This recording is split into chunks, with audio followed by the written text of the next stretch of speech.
Hello, Kelly Bear here. Welcome to my channel. I am with you today for a I don't know what that is.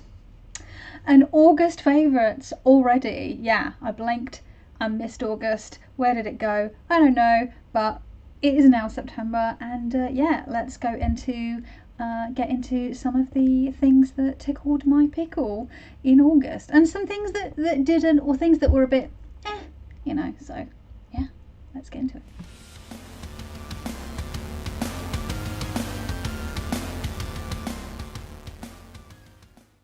So let's get into it.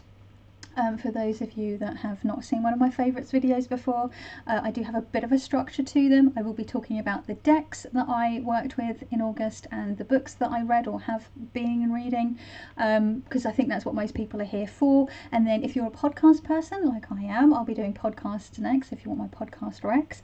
And then I'll go on to some other stuff, you know, like YouTube, Instagram, films, TV, that kind of thing, music, misc. I just like saying that, misc. Yeah, and this is called a favourites video, things what tickled my pickle, you know, in August. But, you know, it's generally just all the things that I read or am reading, or the decks that I'm using, and they might not have tickled my pickle. I might not have liked them, or I might just be a bit about stuff. So I call them a favourites videos, but they're kind of just a here's what I did this month, here's what I read, here's what I imbibed, blah blah blah, and here's what I thought about it. And people seem to really like them. I enjoy watching other people's, and these people seem to enjoy these ones that I make, so that's why I keep making them. And I enjoy making them because it gives me a little like moment to pause and reflect and like just see, yeah, how I'm getting on and how I'm feeling about certain decks or things that I'm reading or studying. So decks, oh boy, I did a thing I don't usually do. I decided at the end of July, beginning of August, I was going to pull out all the decks. I think it was right at the end of July, it was the last weekend of July.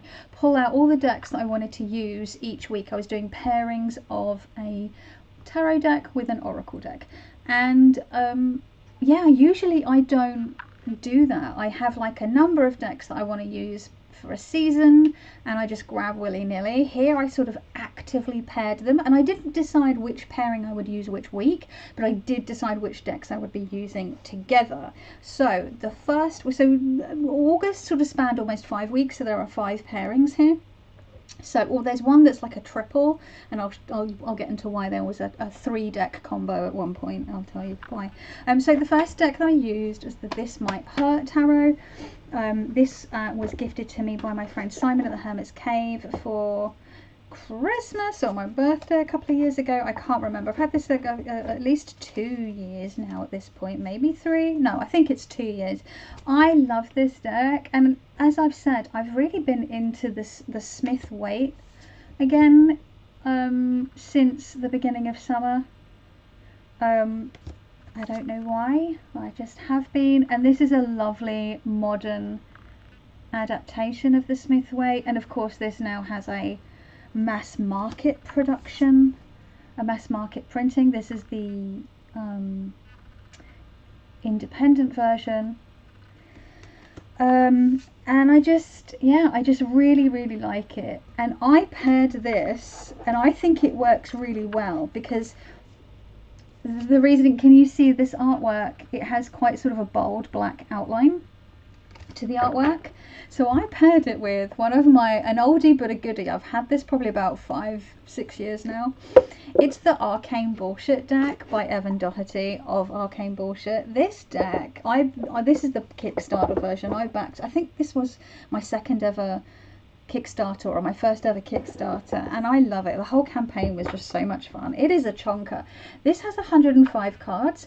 I heard Evan Doherty speaking on an interview in Seeking Witchcraft. It's a podcast. It's their most recent episode, or one of their most recent episodes, where they he says that it has 106 cards. Now I can't remember if he did another printing of this and then he added another card. I can't remember. Mine has 105. Either way, it doesn't matter. It's a lot, and it is so much fun. and it paired so nicely. By the way, if you want to see all the photos that I took and all of the readings that I did for these pairings, you can find them over on my Instagram account, my personal /tarot Instagram account, and that will be linked in the description box below. And also, actually, tell a lie, you'll also, King Fancy, you will also be able to find it in my community feed. If you don't have Instagram, I do share it on my community feed, because not everyone's on the gram, are they? So here we go. You're so fucking fucked. Oh, this the parasitic fruit. This deck is a little dark. It's very funny. It's very profane. It's not for the faint of heart. Meaningless garbage, like so many things. The Flying Man. And it's just really fun. King shit. And it's just black and white. It's got this, oh, it's really satisfying feeling. But yeah, I'll show you some of the pairings so you can sort of get an idea how they work, because it pulls in the bold outline. So it sort of ties it in. That was my thinking anyway. I think they work well together. This fucking guy with the King of Cups. Again. Oh dear. It just tickles me. And actually, it's sometimes really spot on. Like, it's uncanny. And I'll try to remember to link the interview with Evan down below if you want to hear more. He's a really fun and interesting artist. And he actually talks about the creation of this deck and the continuation of Arcane bullshit. So, yeah, that was the first pairing. I really enjoyed it. I'm putting it in the wrong box. The guidebook is just very fun. But I tend to just sort of mostly go on whatever comes into my head with this deck. I will read the intro to the in the guidebook for it, but the entry in the guidebook for it. But mostly I just sort of go by how it's tying in with the reading that I'm doing in the context of the question. So yeah, I've really enjoyed this combo, and it seems quite a few people on Instagram enjoyed this combo as well. I think it's this deck just gets people, right? It's just so funny. The next pairing the following week, I used the Moon Power Tarot by Charlie Quintero, who goes by like the art name Eats Piano Keys or Sad Girls Club. I can't remember. But yeah, this again is very Smith-Waite. I deliberately picked all Smith-Waite decks. It has a bit of an Art Nouveau thing, a little bit of an Art Deco vibe, a little bit of a 60s psychedelia. It has references to, you know, Ziegfeld Follies. I mean, you can't really see there, but she has like a halo of stars, which is actually very Ziegfeld Follies. It's got Sailor Moon references. I have never watched or read or whatever Sailor Moon, so I know the wand and sort of the look of Sailor Moon, but I don't necessarily get the reference. There's a bit of a Stevie Nicks vibes going on there. So you see it's got like that 60s, 70s Suspiria, psychedelia, Argento vibe. This just gives me Suspiria. I think it's like the red and the original Suspiria, like the Argento Suspiria. Although I really do quite enjoy the remake, even though it's an hour longer. I just, you know, I do think. Here we go. Talking of Ziegfeld Follies, here we go. It's very iconic kind of headdress. So yeah, I really enjoyed this deck. I don't use it often. But when I do always enjoy it. Here we go. There's a bit of a Sailor Moon reference for you. So those of you, the Sailor Moon fans, might really enjoy this. But there's other references as well. There's references to like The Hitchhiker's Guide to the Galaxy. You'll see things like Don't Panic and 42 turn up in cards. So yeah, here we go. This does not like super witchy vibes. It's very witchy. And it's all set at night, hence the moon power. It's all dark backgrounds, and I just really love that. And I paired this with the Wild Unknown's Animal Spirit Oracle. I only have the pocket version, so I used the pocket version. And I just found again that it seems to just really work, because you have this dark background on a lot of the cards and then splashes of colour. And I found that a lot of the animal cards that I was pulling in the colours from the cards. They just seemed to like match, which I thought was really funny. Not so much right now, but during the days that I was reading with it. And again, I haven't been doing any journaling. I've just been pulling the card, doing my offerings in the mornings, pulling the cards, and then sort of putting them out on my altar, and, you know, looking at them through the day. And then at the end of the day, I sort of in my head do a summary when I pull the cards. I sort of surmise what I'm getting out of it, and then I write that up later in the day. I'll just, you know, because I then just want to get on with my work, and then I just, you know, at some point later in the day, I write up the reading and post it to Instagram. And see, those kind of match with the colours of the woman's headdress and then the starfish. Yeah, I share it for people, and I do try to make it clear to folks that the readings that I'm putting up on Instagram and on my community feed, they are readings for myself. They're not readings for the community, they're readings for myself, but I'm sharing them because what I'm getting out of them might resonate with someone, or someone might get, you know, people will interpret their own messages when they see cards as well. They might get, and people have messaged me or commented underneath saying that they've really got something out of that posting for the day or what have you, and that's been really nice to see that it's actually people have been getting something out of that. That means a lot to me. So it's been like building my confidence as well with just putting my readings out there. So sometimes people might look at those spreads, those pulls, those pairs, and be like, that doesn't make sense to me, or that reading. But you got to think, I've got the context of my question, or the sort of, if I don't have a question, I usually ask, what do I need to know or be mindful of today, and how can I best navigate this day most successfully, or navigate that most successfully? And then I pull another card from the Oracle deck as a message of encouragement and support, or as a sort of to pull in with the rest of the reading, and I just sort of go intuitively on that. So that was the next pairing.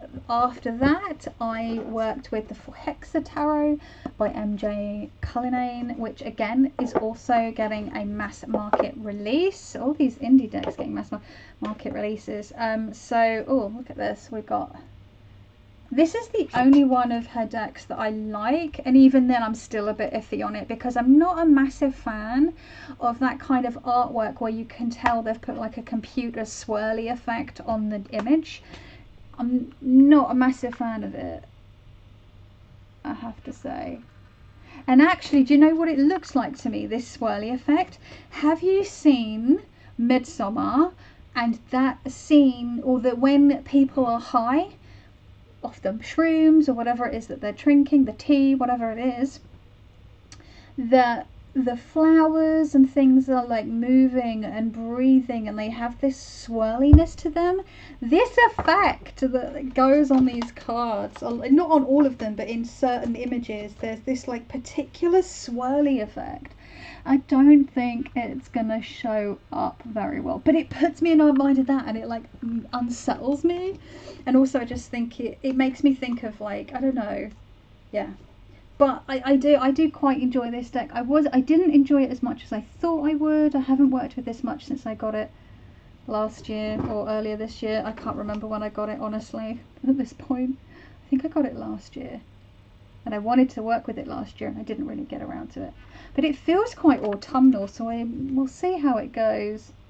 I'm hoping that the mass market version has a bigger guidebook and will explain more. It's all very much like, oh, the fairies are this and the fairies do that, and I'm like, okay, I don't know. I thought it was going to be more, I don't know. But the artwork is quite nice. I do quite like the look of the Urban Crow Oracle, which has sort of been floating on my wish list for a while, but I haven't pulled the trigger on that one because I have enough decks at the moment to be getting on with. And I pair, oh fuck a duck, I put that back and I didn't show you what I was pairing it with, which is literally what I'm here to do today. Was the Pathfinder Oracle deck from Skullgarden. Yeah, I really enjoy this deck. I've used it I got this last year and I used it a little bit, but not as much as I would have liked. The interesting thing is I only used these decks for a week, and yet so many of these decks I got multiple pulls of the same cards from each deck. So for example, in the Förhäxa, the Justice card came up for me twice in the same week, as did the Snow card from this deck, but it came up in two different orientations, because this is meant to be a sort of a diamond. Although it's a square, you read it like this, so you have it in positive, negative, active or passive.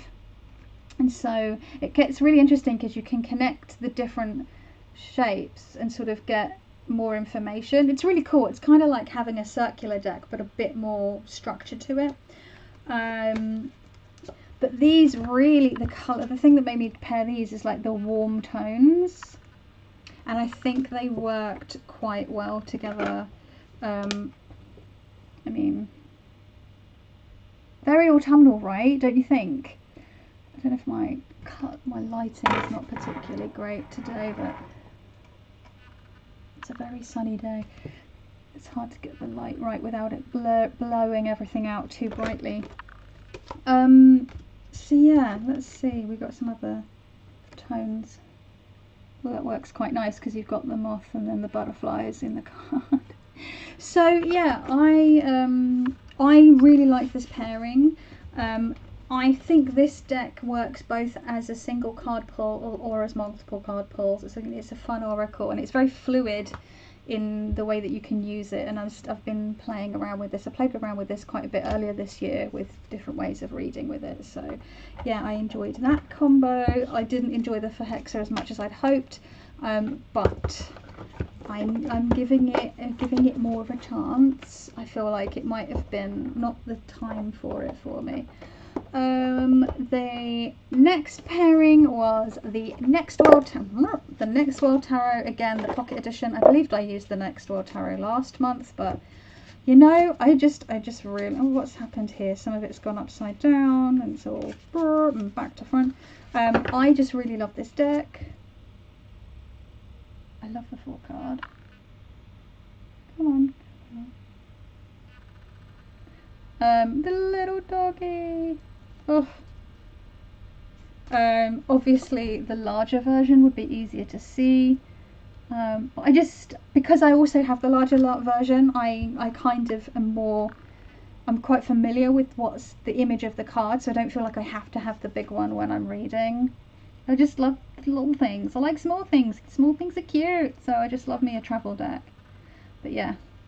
So that I paired with, and this is where the triple deck pairing ended up coming in. So I pulled out Kim Krans's Archetype Oracle, which I barely touched at all. I got this, so this is one of my Christmas presents from my mum last Christmas 2022, and I got sort of overwhelmed by it and was like, oh no, it's a bit much. So I hadn't really done much with it. It's very beautiful. I do really like it. The artwork. I know it's very sort of Marmite, this deck. Some people love it, some people hate it. It seems like artwork wise. And what I ended up doing is pulling one card on the Monday with, you know, a couple of the Next World cards, and I just worked with that one card for the entire week and tied that card in with the reading for the rest of the week. And the card that I ended up pulling was Pilgrim. Now, there are 78 bloody cards in this deck, like a tarot. And I mean, I don't think I'm not gonna look for the Pilgrim card because it'll take, I don't know, it'll probably be the last bloody card I find. But I'll just show you the reason why I paired it. I just thought I don't know, it just worked for me. So what I did is I would have the Pilgrim card every single day of the week, and then I would pull 2 cards from the tarot deck, and then I would pull 1 card from the Animal Spirit, and I would tie them all in together, and it worked really nicely. I mean, that makes sense, right? Because these are made by the same creator. These are both Wild Unknown decks. Isn't that a gorgeous card? So yeah, it just, oh, that works really nicely. Oh, I get just confused with what things are all switched them out on the system I'm filming on. It swaps everything the other way, so that's why I always get confused. But yeah, I feel like these are a nice pairing. As you can see, these go nice together as well. So yeah, it just really worked, and I really enjoyed the readings I had from this, and I think I'm going to be pulling this out more, but I feel like this is more of a, it felt very personal, and it was interesting that I got the pilgrim card because I have been doing quite a lot of sort of journeying work and sort of being an astral pilgrim, if you like. And so when that card came up, and it came up the day after I'd had like a really big sort of pathfinding session, meditation session, where I was sort of going into a place and sort of meeting a character and things as part of my year in the Wildwood that I've been doing. And so I just thought it was funny that the next morning, after having this like really intense experience, I got the pilgrim card. So that was a nice, nice thing. So yeah, and then the final pairing, there was a bit of a double up because I just, honestly, the thought of pulling everything out and trying to find another deck to pair with this deck, this tarot deck, I just couldn't be asked, because I realised that, oh, I needed to get 5 pairings, not 4. So I pulled out my trusty squid cake, so I went back to a Marseille. This is it's in the mass market box, but it is the independent version. I love this deck so much. I cannot tell you how much I love this deck. And I was like, do you know what? This was right on the side by my desk, and I was like, do you know what? Let's go arcane bullshit again, because I just want to see how because these are both fun decks. Because originally I paired it with the This Might Hurt, and that's more of a like just straight up Smith way. It's not cheeky, it's not silly, it's not fun in any way. This has like a cheekiness and a fun and a playfulness, but a different kind of playfulness. So I felt like these two playful decks might work well together, and I was right. I feel like they they just, again, really nice. It's like the Empty Cup Oracle works really nicely with so many decks because it's very simple and elegant, and it just has a very limited palette, and it has very simple plain background on a lot of the cards, and I think that just works nice with a lot of tarot decks because it's quite neutral. So this is black and white, which gives it sort of that neutral vibe, but also it's very the dildo wizard, it's very I can't remember what I was going to say. I got distracted by laughing at the dildo wizard. Oh god, yeah. So I just think, yeah, I don't not know what's going on there, but it's creepy as fuck. Some bug coming out of a heart or stinging a heart, I don't know. The rat trout, I mean. So I really enjoyed this. This was a nice fun pairing for the final. Like, we were obviously this week also then went into September because, you know, but so I just used it for the I actually tell a lie, I used it for Friday the 1st of September, and I didn't pull any cards yesterday being Saturday or today being Sunday. I haven't actually pulled any cards, and that's the thing, sometimes I pull cards at the weekend, sometimes I don't. It depends on what I've got going on or how I feel, how busy I am, what have you. And sometimes, and if I do pull cards, sometimes I share them on Instagram and the community feed, and sometimes I don't, because I'm like, do you know what, it's the weekend and I'm sort of giving myself a break, but if I have the inclination I'll share it, but I don't kick myself if I don't, because it's the weekend and we need to be able to have a break from the fucking algorithm gods, you know, like they should be serving us, not the other way around, frankly. So those are all the decks. Wow, 20 minutes of talking about decks. That's probably the biggest deck talk I've done in my faves for a long time. I am planning to pull out some combinations for September, so that's probably what I'm going to do after I've filmed this video and got this all scheduled to go up this evening. But yeah, I really enjoyed my tarot. I like that I have freed myself from feeling like I have to journal about it. And I think because I've been doing daily rather than weekly or monthly, it just sort of makes it a bit more, I don't know, I'm just enjoying sort of quick, snappy, boom, boom, boom, boom, boom.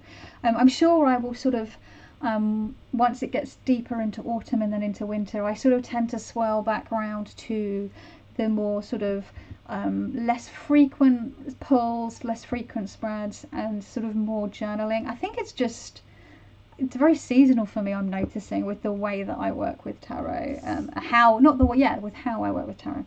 Okay, so books. Oh my glob. I am reading, okay, first of all, I am reading a lot of books, which is actually why I've only finished one of them. So I started Cunning Words, a Grimoire of Tales and Magic by Marshall, the Witch of Southern Light, one half of the Southern Bramble podcast. I did a book review of this.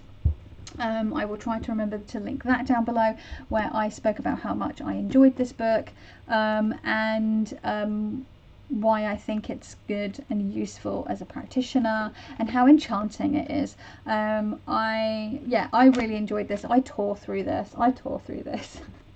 So I highly recommend this. Anyone who's looking at wanting to get into traditional witchcraft, or just want to be enchanted by sort of an old way of passing information to people with regards to magic and spell working, it's a modern approach in the sense that it's all of Marshall's own gnosis, but there is a lot of research that has gone into this because he's very widely read and practiced in traditional witchcraft. So yeah, that was, a big fave for me. I had continued to read the books that I had started reading last month. So this one, Puppet Magic, is a reread from me. This is a more contemporary Silver Ravenwolf book, and I was remembering, I was like, oh yeah, there's some bits that in here that make me a little eye twitchy, but compared to a lot of her earlier work, it's a lot better, and there's a lot of useful information in here to do with sort of Braucherei and like powwow and mountain magic, that kind of thing, traditional magic, folk magic. I'm continuing to read like one entry a day from Finding the Fool and Guided Tarot, and sometimes not reading any at all some mornings, because these are my morning reads. What I've mostly been reading, and I am just over halfway through because it's small print, it's quite dense. It's The Witches, Salem 1692, A History by Stacey Schiff, and this is a historical breakdown of the Salem witch trials, the famed Salem witch trials, and it's really, really interesting, and I'm really enjoying it. So that's the one I've mostly been reaching for in the mornings. Like what I try to do is read one entry from this, one entry from this, a few pages of this, just to get through it. I don't know. It's a reread, so I'm not so bothered about that. And then mostly like digging into this. But when it comes to bedtime, the thing that really I like to read is fiction generally, and so I have been reading The Diogenes Club by Mr. Kim Newman Esquire, or as I like to call it, The Diogenes Club. That's me. So it is a number of stories collected. Some of them date back to the late 90s, like 97, 98, I think. Some of it has not aged as well as I think the author were, like, as I don't think it's aged. Some of it hasn't aged that well, and I think the author thinks that they're being quite sort of right on and like, yeah, but it's very like 90s feminism, and also some of it is a bit cringe. But I am, for the most part, enjoying it, and it's magic and the supernatural and mystery and sci-fi and spooky stuff. So, it says here, featuring moon landings, living snowmen, creepy fairgrounds, time travel, and several robots. So yeah, it's a collection of supernatural case files, and it's quite fun. But yeah, as you can see, I haven't been reading every evening before bed, and mostly I get about 4 or 5 pages in and I pass out. I fall asleep. I love falling asleep reading. It's one of my favourite things that I used to do when I was younger, and then when I couldn't get into reading, I was struggling with reading, I really missed it, and now I'm enjoying being able to fall asleep reading again. So there's that. So I will be continuing to read these throughout September, and because there's so many of them, I don't know if I will finish them all, but I do have a couple of other books that I bought last month. I bought The Black Toad by Gemma Gary and the Treading the Mill by Nigel G. Pearson. Finally, these books have been on my list for a long time. They've got, I mean, several of their publications have been on my wish list for a long time, and reading Cunning Words finally got my arse into gear to actually pick up one of each. You know, this is the one that Marshall really loves, that he talks about in his book, and I was like, do you know what, I've had this on my list for ages, let's get it. I've ordered them directly from Troy Books. Again, I will try to link below, but I'm hoping I can get to them. If I don't, I'm reticent to. I did start this one because I was so excited, and then I was like, no, slow your roll, this is ridiculous. Just so I got a bit of a ways in, little bit of a ways in, and I was like, do you know what, no, you can't be adding more books to the stack that you already have. So I stopped and put it back on my bookshelf, so because I think this is enough to be getting on. So find out next month how I did with these. I'm hoping I would have finished them, but we shall see. So yeah, that's the books. So that's what I think most people will be interested in, and that's half an hour, so that's not too bad. Wet my whistle. Now I'm going to go on to the podcasts. So you heard me mention Seeking Witchcraft. I was listening to all my usuals, you know, Morbid, The Rewatcher, The Spirit Box, Bazaar, The Nonsense Bazaar. Again, really loving The Nonsense Bazaar. All of those that I usually listen to. Red-Handed, those types, but other I started listening to Spooked by Snapped Judgment because they've put some more episodes available on Spotify, so I was listening to those. I was mainlining those back to back. It's one of the most well produced, like, spooky story podcast. I really like the presenter of the podcast.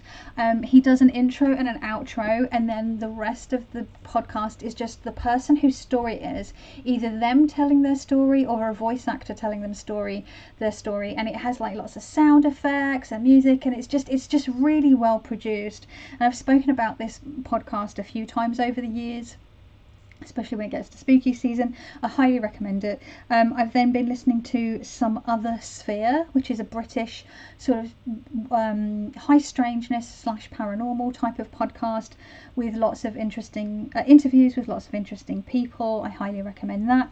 And then one that I had saved to listen to but hadn't really gotten into is The Whole Rabbit. I've listened to a few of the very first episodes and then a few of the very latest episodes, and I'm quite enjoying it. Again, high strangeness, the paranormal and the weird.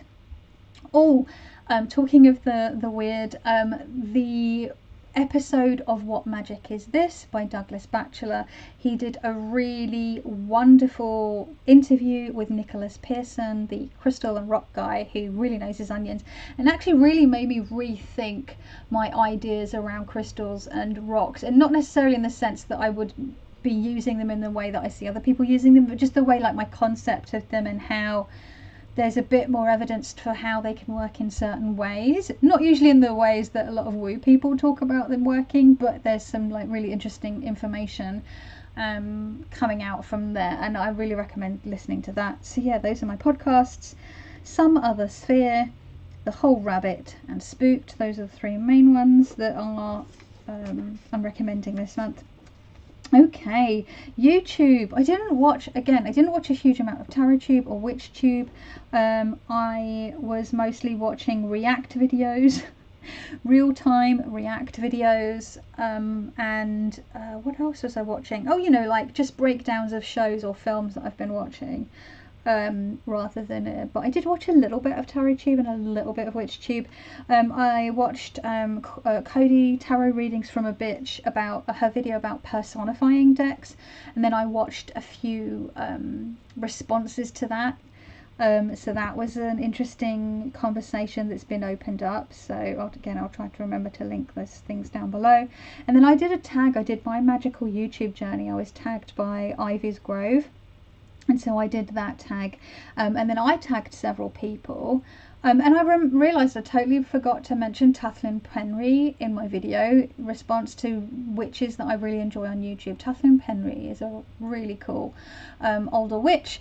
It's good to see some crone energy up there, and she really knows her onions, so I am adding in Tathlin Penry as one to watch if you're into witchcraft. But yeah, Taya Kennedy answered my tag. She responded and did it's not my tag, I didn't make it, but I tagged her, and so she did a response, and it was her first video in over 3 months. It was good to see her back, so thank you, Taya, for doing that. Instagram, not really following any new Instagram accounts, but I have been enjoying. There was one that I did follow that I found this last month. I have to say August was last month. Was Veganizer. He is, I think he's a Londoner, he's a London guy, doing vegan, yeah, because his videos when he goes out and about, he's in London, yeah.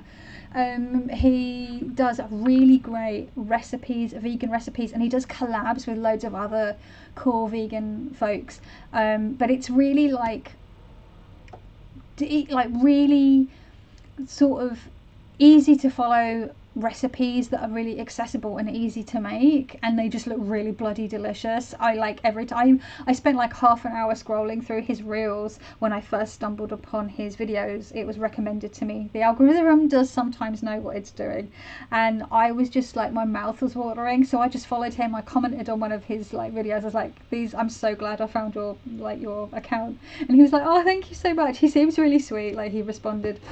But yeah, so my mouth's watering just thinking about it because it's lunchtime. But yeah, go check out here, Veganizer. And then Ragmop and Goose, who I've mentioned before. It is a couple. They make puppets, but the puppets, they're kind of like Muppets, and their puppets will do reels and videos. They also have a YouTube channel, but they've been on holiday, and that's why I'm mentioning this account again. They've been on holiday, and so they've been away in the woods, in the woodlands, in a cabin, and they have been sharing the puppets' shenanigans, what the puppets have been up to on holiday, and it just really just like you can just see, it just makes me so happy. I feel like such a kid when I'm watching their videos and their reels, because I grew up with the Muppets, and then like the just sort of Jim Henson Workshop, and like the whole thing with like the Dark Crystal and Labyrinth, and you know, Sesame Street and Fraggle Rock. And I really wanted to do special effects and puppetry when I was a kid, and my mum talked me out of it because she said it wasn't a realistic career. And she's probably right, because obviously practical effects fell by the wayside for a really large chunk of time. But practical effects have been making a comeback because people have realised that there's something to be said for them, and now we see more of a mix of digital and practical, which I'm so pleased about. But yeah, I've just always had a bit of a thing about like puppets and special effects and practical effects, and so this like Ragmopper Goose just like really gets to the kid in me, and like something that I've always been passionate about and kind of obsessed with. So yeah, and it just makes me smile, just like in my face hurts just thinking about it. Check them out again, they'll all be linked down below.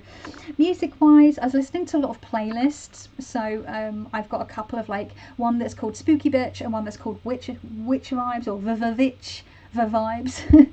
And I enjoy listening to those, but I have clusters of some artists on there, and then one of the clusters of artists that I have on there, like as in like several songs in a row, is Agnes Obel. So I've been enjoying listening to quite a bit of Agnes Obel. She's very witchy, very spooky, but I will again try to remember to link her down below. Oh, okay, so we have been blessed by the TV gods, or by the streaming gods, this month in August 2023, because we got, not only did we get Good Omens season 2, which I think dropped at the end of maybe July, but I was waiting until no, did it? Yeah, it dropped the very last Friday of July, I believe, and but I waited until August to watch it. So I watched all of Good Omens season 2. I loved it. I'm really hoping it gets to season 3. I love that we got so much more of Crowley and Aziraphale. I love them so much. And I started rewatching season 1 after I'd finished season 2, and I was realising, oh yeah, there's a lot more of other stuff going on. You've got all the little kids, you've got the situation, you've got more stuff going on with the demons and the angels, like as in heaven and hell. You've got more, you've got like anathema device and, you know, all that other stuff going on, the witchfinder and things. Whereas season 2 of Good Omens is very much Aziraphale and Crowley doing their thing, and I'm all about it. So I loved it, super awesome. No notes. I know some people are pissed, I'm not, because that's how storytelling goes, and you need to set up certain things in order for a payoff. I'm hoping we get a season 3. I don't think Prime is as stupid as Netflix in cancelling things. Then we had Heartstopper season 2. Me and my spouse, we tore through it. Oh my god, again, loved it. Loved the trip to Paris, loved how just inherently queer the whole thing is. I can't even imagine having something like this to watch as a teenager. It would have been so special. I grew up under Section 28 here in the UK, and it was very damaging to a lot of us queer kids because we had no way, there was no education, there was no talking about it. It was very, you know, it's caused lasting damage to a lot of us that grew up underneath it. This just would not have existed when I was a teenager, and I'm so happy for the teenagers today that get this to watch. And I've seen a lot of older queers being like, oh, I can't really relate to it. I'm like, what? I totally can. I remember what it was like being a teenager, and as someone who, yeah, I can just really relate to it, and I just loved it. Deadlock, the Australian Nordic noir like kind of send up that's on Prime. I have 1 episode left. Me and my spouse again have just been obsessed, but he's been so busy that we haven't had a chance to sit down and watch the final episode. I'm hoping we get to do that either tomorrow night or Tuesday night, because I'm just so desperate to find out what happens in the final episode. But that has been a fucking delight. It's so Australian, and it's so funny, and it knows the genre it's sending up so well. It's so beautifully shot as well, like very, like, no notes. I watched Wolf. I can't remember who it was that recommended it when I think I did a live chat, and someone said, have you watched Wolf? It's on BBC iPlayer. I did watch it. I thought it was okay. Because they were saying, does Welsh, it's Welsh, but does it count as Nordic noir? And I said it could do. I'd have to watch it to see, but it didn't count as noirish to me. I was thinking more along the lines of something like Hinterland, which is a Welsh detective drama which has a very noirish vibe to it. It has very much in that vein, you know, like Broadchurch. It has that again, Broadchurch kind of, although it's set in the UK, has a very noirish feel to it. That's also got David Tennant and Olivia Colman in, 2 of my favourite British actors. So yeah, I guessed who the killer was and the twist in like the 2nd or 3rd episode, but I carried on watching anyway. But yeah, I don't know, it was okay. But when I was searching Wolf on BBC iPlayer, it did show that Wolf Hall, the Hilary Mantel adaptation, was back on iPlayer. I watched the first 2 episodes of Wolf Hall years ago when it was first aired, and they put it up on iPlayer, but it was only available for 30 days. They do that thing, and I hadn't realised, and so I watched the first two episodes, and then it was gone. I went back the next evening to watch it, and it was gone, and I hadn't realised, and I was like, crap. And so I have waited many a year. I can now, that's one of the things I want to watch in September, is Wolf Hall, because I was thoroughly enjoying that. I watched it over a couple of weeks, but for me that's kind of a binge watch these days. The Midnight Club, I've been meaning to watch it since it dropped last October, just hadn't got around to it, and finally watched it in the last couple of weeks, 2-3 weeks, and oh my god, I loved it. It's really nice to see Mike Flanagan sort of tackling like a teen genre, and I then found out that they had cancelled it and they weren't doing a season 2, which is surprising, right? Because Mike Flanagan is someone who has had already produced 3 other shows for them, and has his final thing coming out with that for them I think next month, and that'll be an adaptation of Edgar Allan Poe's The Fall of the House of Usher, which I'm very excited about. I've loved everything Mike Flanagan has put out. I know a lot of people didn't enjoy Midnight Mass because they felt it was very slow and there was a lot of monologuing. The thing that I liked about it was that it was slow and that there was a lot of monologuing. Mike Flanagan is a very philosophical, wordy, there's a lot of monologuing going on in Bly Manor, there's a lot of monologuing going in Hill House. I'm all about that. I love me a slow burn. One of my some of my favorite horror films are like The Witch, which is quite a slow burn. The Others with Nicole Kidman, a slow burn. I love me a slow burn. I Am the Pretty Thing That Lives in the Attic. I'm a sucker for A24 films. Like, just give it to me. I really enjoyed it. I'm glad that Flanagan did do an article or a blog post outlining what his plans, his and what's her name, the other woman he wrote it with, something Fong, I can't remember her first name, apologies, but he lined out what the plans were for season 2 and what the storyline would have been, and also like answered a few questions about theories that people had. So I'm really grateful that he did that, because a lot of creators wouldn't do that, they'd just sit on that. And he didn't. He let us know. Film wise, I didn't really watch many films. I watched, after so long, I was obsessed with this film as a teenager because I'm a fucking nerd, but I absolutely loved the Branagh Thompson adaptation of Much Ado About Nothing that has like 12 million famous people in it. It's like the Shakespearean Gosford Park, as in like, oh, they're in it, and they're in it, and they're in it, and they're in it.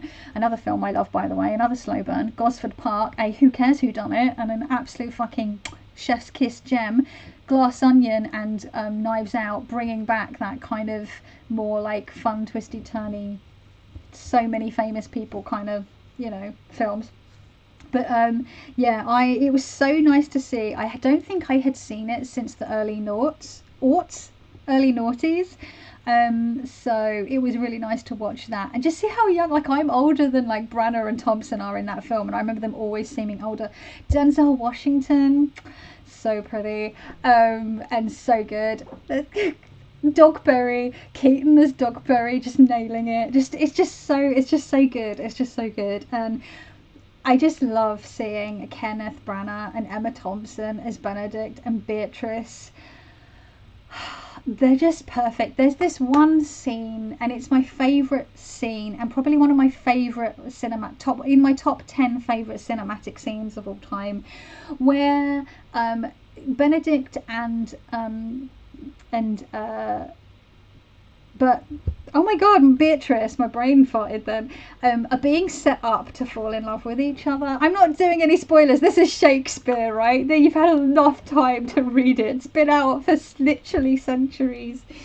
But yeah, it's just that whole scene in the gardens where they're both being set up, and their responses to that is so chef's kiss perfection. Their performances bring me so much joy. I love it so much, and it was so much fun to see something that, and there's a lot of like stuff wrong with that story, and there's some tropes that Willie Shakes did rely on quite a bit. There's a bit of like stuff that you see recycled that is like also in Romeo and Juliet, and it's like, come on, Shakespeare, use something different. But still, with the whole like death thing and hero and what have you. And then finally we watched The Favourites on I think it's on Disney Plus, and I hadn't realised, and my spouse was like, do you know The Favourites on there? And I was like, no, I hadn't. I love Olivia Colman. Loved Olivia Colman since her like Peep Show days and her like appearance in Doctor Who, Matt Smith Doctor Who. So to see her, also because she was in Invasion, and she was like the best thing about Invasion, incidentally. But yeah, the 3 leads performance in that film just gave me goosebumps. I mean, I really think Emma Stone's been one to watch for a while anyway. But yeah, obviously Olivia Colman, and then my babe Rachel Weisz, who is one of my long-standing crushes.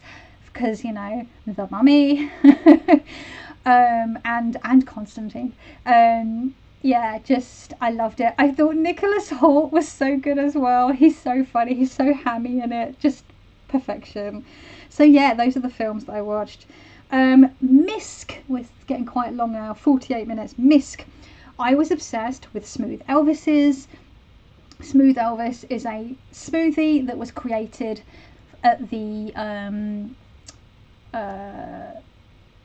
hotel where the Viva Las Vegas Rockabilly Weekender is held each year, and in the cafe there, they, for that week only, for the period of the festival, it's not even a week, it's like half a week, they will serve the Smooth Elvis, and the Smooth Elvis contains espresso, a shot or two of espresso. I use decaf for the most part because the old ticker.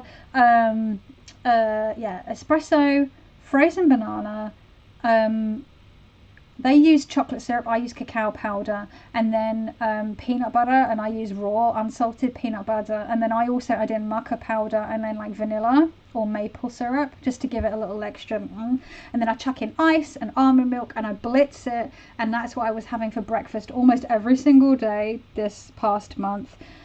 Oh my god, because it's quick, it's filling, it's all in just one glass, you can just drink your breakfast. It's got the like, oh, it's just so delicious. It's so delicious. It's like drinking pudding for breakfast.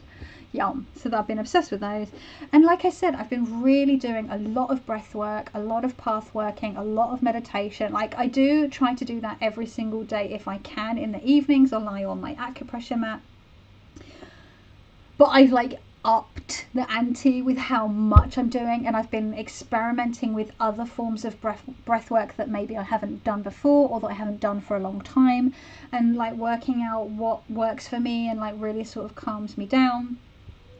And that's really been helping me get into like a deeper state for like path working and journeying, and I've really been enjoying that. But I'm not going to talk about that too much because it's poisonal and it's my private practice. Private practice. Anyway, so next month, September decks. I don't know what I'm going to be picking, but that's what I'm going to be doing after this, and you'll find out in next month's video. I'm also planning to finish all of those books if I can, and hopefully watch Wolf Hall, and Vase, the podcast that I started listening to this spring, or late spring this year, that I've been really enjoying. They were having a break after finishing their season 1. They have season 2. The first episode of season 2 is dropping on Wednesday the 13th of September, and I really recommend you listen. I'm biased because it's just like a lot of the high strangeness and podcasts that I listen to, a lot of them are American or Canadian, and so there are a hand, or like they're Irish, which is great. Like I love listening to Tommy Kelly or Taster, Tommy and Spud Talk About, the Spirit Box, Wide Atlantic Weird. They're all Irish folks doing podcasts, but I'm just biased. It's nice to have some like British folks, and actually the Some Other Sphere, that's an English guy as well, and it's Stephen J. Buckley and Peter C. Hine are the podcasters behind Vase, the presenters behind Vase, and sometimes they do episodes where they just talk about their own experiences, and they talk about high strangeness, and they have been starting to dabble with the occult and magic and all this kind of stuff, and so that's been really interesting, seeing people who are quite new to trying that, being someone who's a bit more old hat. It's really exciting to get caught up in their excitement, and then also, you know, there's always something to learn. Even if you've been practicing magic for a long time, there's always something to learn, and I find it's really important to always be listening to people that are new to these things as well, because the learning can go both ways, and it's just really nice to hear that enthusiasm, and it's exciting. And they're building a really nice little community. They do have a Discord as well, which you can join if you sponsor them, donate on Ko-Fi. So yeah, that's well worth joining if you're interested in a little community that's talking about high strangeness and the paranormal and magic. So yeah, check that out. Wow, so that's quite a chunk. I am so hungry, I'm so thirsty, I'm so hot. Look at me talking myself up. I mean like temperature hot, and I had to turn the fan off while I filmed because otherwise you wouldn't be able to hear me properly, so I've just had to sweat my tits off. Oh, anyway, so yeah, I'm going to go make myself some food. It's even gotten too warm for Dr. Nomi. She's pissed off. Nope, she's not laying in the sun. She's not laying on the bed. She's probably gone downstairs because it's cooler downstairs because it's shadier. So yeah, thank you so much for watching. Have you read any of the books that I have read? What do you think of them? Have you enjoyed any of my deck pairings? What do you think of those? What do you think of these decks if you have any of them? What have been your monthly favourites? Let me know. Have you watched Good Omens and what did you think? Have you watched Heartstopper 2? What did you think? I'm always looking to chat to people about like nerdy queer media. Oh, and we've got next month, not next, like is in October, Our Flag Means Death Season 2. I'm so excited, and I'm hoping we will also get What We Do in the Shadows Season 5 on BBC, because even though it's a BBC project, for some reason America gets it first, I guess because it's made over there, and us Brits have to wait like 2 to 3 months to get What We Do in the Shadows over here. Rude. So yeah, so we'll see what happens. So yeah, I've just waffled enough. Thank you so much for your time. Comments below, let me know your thoughts that are relevant to the video, obviously. I mean, yeah, fine, let me know your thoughts about whatever, but like try and make it relevant to the video. I'm feeling a bit delirious because I'm sweaty and hungry, so I'm gonna go, and I hope wherever you are, where you're watching this, I hope that you are safe, I hope that you're happy, I hope that you're doing well. Look after yourself, and I will see you in the next one. Ciao.